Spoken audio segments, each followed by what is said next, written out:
આજે મળીએ દક્ષિણ અને મધ્ય અમેરિકાના જંગલોમાં વસવાટ કરતા ચપળ સસ્તન પ્રાણી કોઆટીને, જેને રિવિયેરા માયા અને પીઝોડ તરીકે પણ ઓળખવામાં આવે છે.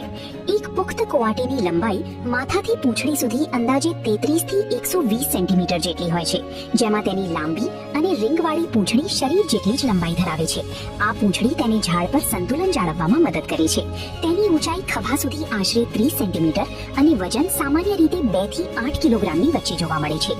આ પ્રાણીની સૌથી મોટી ખાસિયત તેની લાંબી, લચીલી અને અત્યંત સંવેદનશીલ નાક છે, જે તેની જમીનની અંદરથી જીવડા અને ખોરાક શોધવામાં મદદરૂપ થાય છે. કોઆટી સર્વાહારી છે અને તે જમીન પર તેમજ ઝાડ પર સમાન રીતે હરીફરી શકે છે. સૌથી મહત્વની વાત છે કે તેની ઘૂંટીઓ 180 ડિગ્રી સુધી વળી શકે છે, જે તેને ઊંધામાંથી ઝાડ પરથી નીચે ઉતરવાની ક્ષમતા આપે છે. આ જીવ મોટાભાગે ગાઢ જંગલ અને ખુલ્લા ઘાસના મેદાનમાં રહેવાનું પસંદ કરે છે. દિવસ દરમિયાન સક્રિય રહેતું આ બુદ્ધિશાળી પ્રાણી પ્રકૃતિમાં ખોરાકની શોધ અને જંતુઓ પર નિયંત્રણ રાખવામાં મહત્વ